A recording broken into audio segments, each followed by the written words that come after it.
할렐루야, 사랑하고 축복합니다. 제18과 성령의 열매에 대해서 말씀드리고자 하겠습니다. 성령의 은사는 신앙생활하는 데 있어서 큰 유익을 가져다 줍니다. 그러나 은사를 받았다고 해도 성령의 열매가 없으면 소리나는 구리와 울리는 꽹과리에 불과합니다. 성령의 열매는 하나님의 성품이며 예수님의 인격입니다. 따라서 예수님께 붙임을 받은 성도는 성령의 열매를 맺는 데서 힘써야 합니다. 그리고 성령의 은사는 성령의 열매를 풍성하게 하는 데서 활용되어야 합니다. 첫 번째, 성령의 열매의 중요성. 1번, 나무와 열매의 관계. 하나님께서는 그의 부르심 안에 있는 사람들을 표현할 때 열매 맺는 나무로 표현하셨습니다.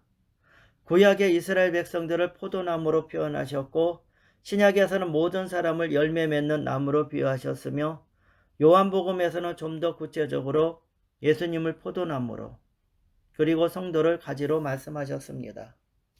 나무의 실상은 그 열매를 보야만 알 수 있다고, 포도나무만 하더라도 이것은 참 포도나무인가, 들포도나무인가를 그 열매를 볼 때 확실히 알게 되는 것입니다. 그래서 예수님께서는 마태복음 7장 16절로 20절의 말씀에서 그 열매로 그 사람을 알 수 있음을 거듭 강조하셨습니다. 이처럼 열매는 그 나무의 본질을 보여줍니다. 따라서 우리가 성령으로 거듭난 사람이라면 성령의 열매를 맺어야 합니다. 2번, 육체의 열매와 성령의 열매. 아담의 타락 이후 인간은 타락한 성품을 가지고 태어납니다. 이 타락한 마음으로는 하나님을 볼 수 없으며 거룩한 삶을 살 수도 없습니다. 그러므로 하나님께 속하지 않는 사람이 선한 열매를 맺지 못하는 것은 당연한 것입니다. 그러나 예수 그리스도를 믿고 거듭난 성도는 하나님께 속한 자이므로 성령의 열매를 맺게 됩니다. 3번, 성령의 은사와 열매. 열매는 은사보다 중요합니다. 성경은 성령의 열매 없는 성령의 은사는 아무것도 아니라고 기록하고 있습니다. 둘째로, 성령의 열매의 종류가 있습니다. 흔히 우리는 성령의 열매를 9가지라고 합니다. 1번, 사랑. 성령의 열매로서 사랑은 남녀 간의 사랑인 에로스나 친구 간의 사랑인 필레오, 또는 부모 자식 간의 사랑인 스돌케가 아닙니다. 이러한 사랑은 인간이 살아가는데 행복과 기쁨을 줍니다. 그러나 이 사랑은 모두 다 정도의 차이가 있을 뿐 서로 주고받는 조건부 사랑입니다. 사랑의 의미가 있는데요. 성령님께서 맺게 하시는 사랑은 하나님의 사랑, 즉 아가페 사랑입니다. 이 사랑은 무조건적이며 희생적인 일방적인 사랑입니다. 이 사랑은 인간적으로는 불가능하기 때문에 성령님께서 기적적으로 맺게 하시는 것입니다. 모든 조건을 초월한 하나님의 사랑이 독생자 예수 그리스도의 십자가에 못 박히도록 내어주심으로 구체적인 사랑으로 나타난 것이 요한복음 3장 16절입니다. 사랑의 대상자는 예수님께서는 10계명의 1계명에서부터 4계명까지를 하나님의 사랑, 제5계명부터 제10계명까지를 이웃사랑으로 요약하셨습니다. 하나님의 사랑은 우리 자신이나 배우자, 자녀, 그리고 물질이나 명예, 권세보다도 먼저 하나님을 사랑해야 합니다. 성경은 마음과 뜻과 정성, 심지어 목숨까지 다해 하나님을 사랑하라고 명령하십니다. 이웃의 사랑입니다. 우리는 먼저 주 안에서 형제된 성도들을 사랑해야 하며, 우리가 사랑할 때 사람들이 우리를 예수 그리스도 제자로 인정합니다. 그리고 자기 사랑이 있습니다. 사랑하는 데 있어서 빼놓을 수 없는 대상은 자기 자신이에요. 수많은 사람들이 열등의식과 좌절감, 불안과 공포에 묶여 고통을 당하고 있습니다. 이것은 자기 자신을 사랑하지 않기 때문이에요. 우리는 하나님의 용서와 사랑을 통해서 자신이 얼마나 귀한 존재인가를 깨닫고 자신을 용서하고 용납하고 사랑해야 합니다. 2번, 희락에 대해서 말씀을 드리고자 하겠습니다. 희락은 예수 그리스도의 은혜로 말미암아 영원 기쁜 곳에서 솟아나는 기쁨입니다.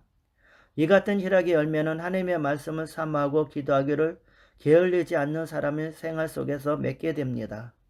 사람은 그 마음속의 기쁨을 잊어버리며 삶의 의욕이 상실되고 살아갈 수 있는 힘을 잊어버리고 맙니다. 그러기 때문에 사도 바울은 감옥에서도 빌립보 성도들을 향해서 기뻐하라. 내가 다시 말하는 기뻐하라고 빌립보서 4장 4절에 말씀하고 있습니다. 시락은 기쁨과 즐거움, 환희의 뜻인데 이것은 성령을 받은 자의 영원 기쁜 것에서 나오는 기쁨과 환희를 말하는 것입니다. 예수님께서 성령으로 기뻐하셨고 제자들도 기쁨과 성령으로 충만했으니 성령님 계신 곳에 언제나 기쁨이 있는 것입니다. 이와 같이 성령의 열매인 희락은 단순한 기쁨이 아니라 하나님을 즐거워하는 기쁨이며 이 기쁨은 세상의 쾌락과 분명히 구별됩니다. 이는 고난 중에서도 기뻐하는 영적인 기쁨을 말합니다. 세상의 기쁨은 잠깐 동안 행복을 가져다 줄 수 있지만 성령을 통하여 주께서 주시는 기쁨은 영원히 변치 않는 기쁨입니다. 또한 세상이 주는 즐거움은 환경이나 분위기, 여건, 처지 등에서 달라지지만 성령의 열매인 기쁨은 가장 힘든 시련 속에서도 우리의 것이 될 것입니다. 뿐만 아니라 이 세상에 주는 기쁨은 누구나 누릴 수 있지만 성령님께서 주시는 기쁨, 즉 오직 성도님들만이 누릴 수 있습니다. 따라서 우리는 하나님의 성령으로 충만하여 우리 안에 친히 내주하시는 성령님의 희락을 소유해야 된다고 로마서 14장 17절에 말씀하고 있습니다. 3번 화평에 대해서 말씀드리겠습니다. 성령님께서 주시는 화평은 환경이 가져다 주는 화평이 아닙니다. 성령님께서 맺게 해주시는 화평의 열매는 외부의 환경에 구애됨 없이 영원 기쁜 곳에서 채워지는 화평입니다. 화평만이 우리에게 두려움과 불안을 이기게 하고 강한 믿음을 준다고 베드로전서 3장 11절에 말씀하고 있습니다. 화평의 의미에 대해서 말씀드리겠습니다. 화평이란 말은 우리말로는 평안, 평화, 평강으로 번역되어 있습니다. 조화의 의미를 가지고도 있습니다. 인간의 반역으로 말미암아 하나님과 인간 사이의 조화가 깨지고 인간과 인간 사이의 조화를 상실했습니다. 인간과 자녀과의 조화도 잊어버리게 되었는데 하나님과 인간 사이 올바른 관계가 파괴됨으로써 인간은 참다운 화평을 상실하게 되었습니다. 그러나 성령님께서는 예수님의 십자가를 통해서 우리 모든 사람들이 하나님 아버지께 나아가는 화평의 길을 열어놓으셨습니다. 그러므로 성령을 받은 자는 먼저 하나님과 화평해야 하며 이러한 영혼의 평화를 우리가 살아가는 현실 속에서도 삶의 화평을 나타내야 합니다. 4번 오래 참음. 오래 참음은 하나님의 말씀을 믿는 바탕이 됩니다. 그 때문에 하나님께서 우리에게 복을 주시기 전에 먼저 인내를 시험하십니다. 그러나 말씀을 믿으며 동남풍이 불고 서북풍이 불어와도 흔들리지 않고 오직 그 말씀을 의지하여 인내할 수 있어야 하는 것입니다. 또한 하나님의 사랑에 대해서 추워도 의심하지 않고 확신을 가지고 참는 것이 인내입니다. 어둡고 캄캄한 사망의 골짜기를 지날지라도 하나님께서는 나를 사랑하시고 계신다는 것을 확신을 가지고 인내하고 참고 나가는 것입니다. 인내가 없는 믿음은 믿음이 아닙니다. 성령님께서는 우리 마음 가운데 믿음으로써 인내 열매를 맺도록 도와주십니다. 오래 참음의 의미가 있습니다. 오래 참음이라는 것은 보통 자기 자신의 닥친 괴로움이나 어려움을 참고 견디는 것을 말합니다. 그러나 성령의 열매로서 오래 참음은 어떤 억울한 일을 당해도 분노하지 않고 혹은 앙심이나 원한을 품지 않고 견디내고 참는 것을 말합니다. 성령의 역사가 아니고선 참는다는 것은 결코 쉬운 일이 아닙니다. 성령 충만함을 받을 때야만 인내의 열매를 맺을 수 있습니다. 5번 자비에 대해서 말씀드리겠습니다. 자비는 불쌍히 여기는 마음입니다. 인간은 본래 자비한 마음을 갖도록 지음을 받았으며 그런데 죄와 마귀가 인간 속에 들어오므로 서로 원수를 맞게 하는 마음이 생겼습니다. 그러나 하나님께서 우리를 대신하는 마음은 자비로운 마음.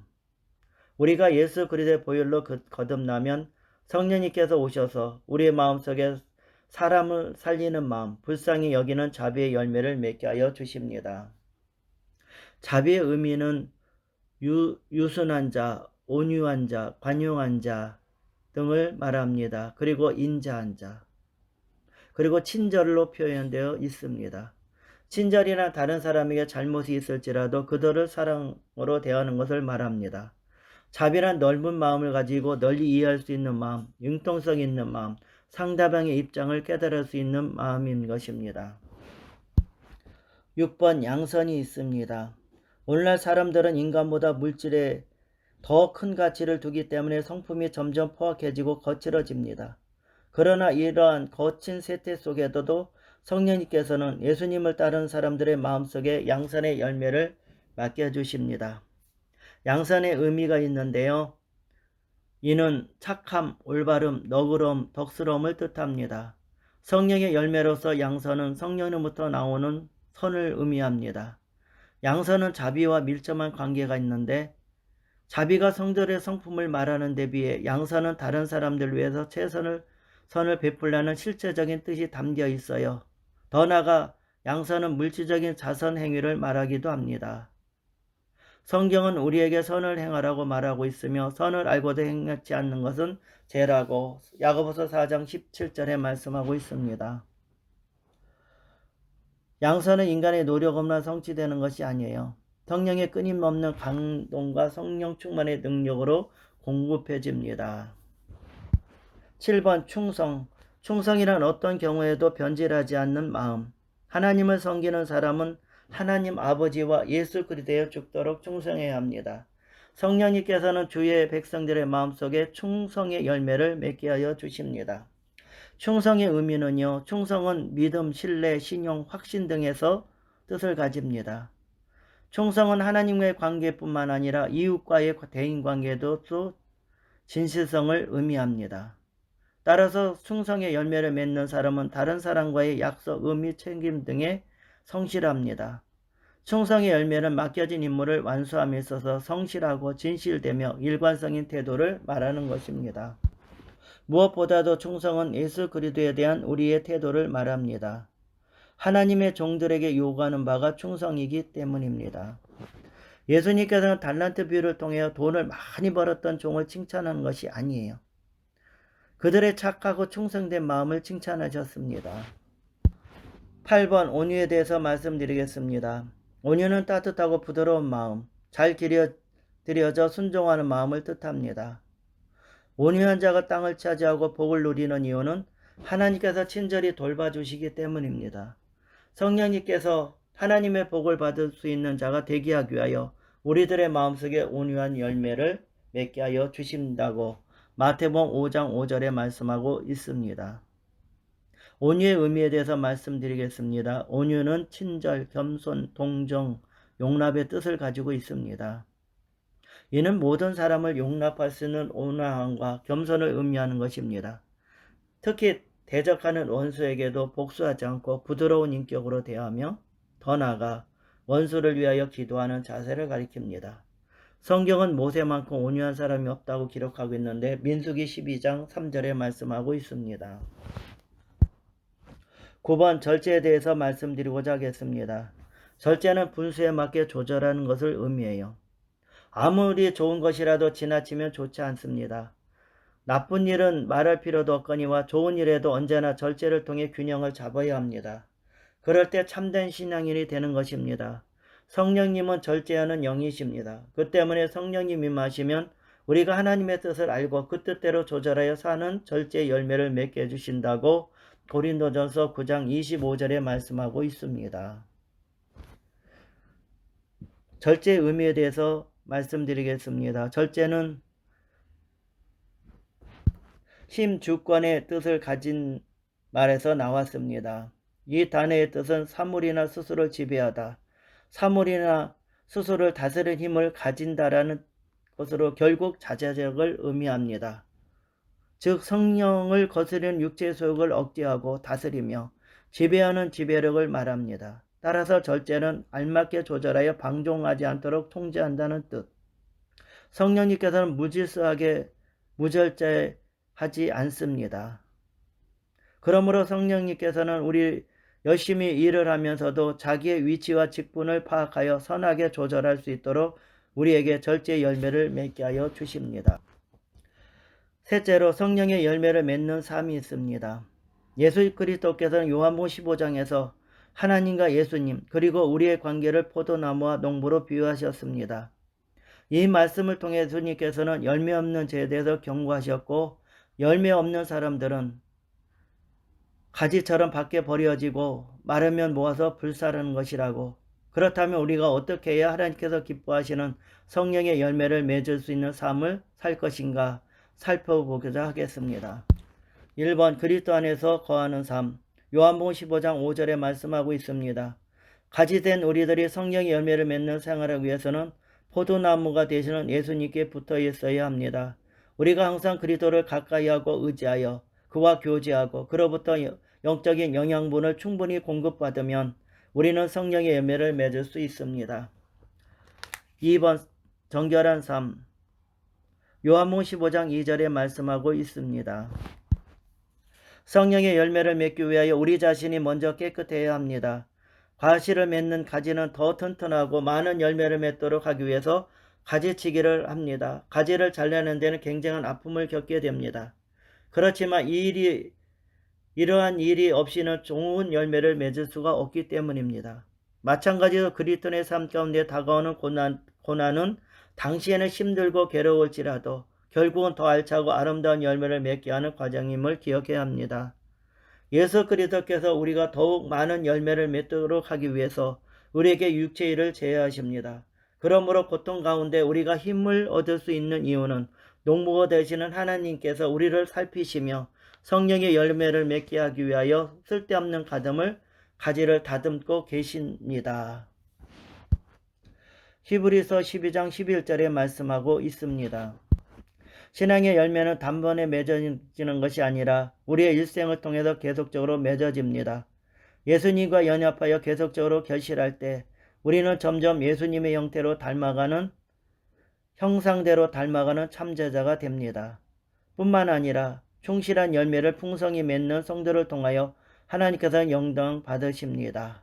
이러므로 우리는 하나님께 영광 돌리고 예수님의 참제자가 되기 위하여 오직 믿음, 오직 순종으로 우리의 생활 가운데 사랑, 희락, 화평, 인내, 자비, 양선, 충성, 온유, 절제의 열매를 풍성히 맺어야 할 것입니다. 내 친구 되시죠.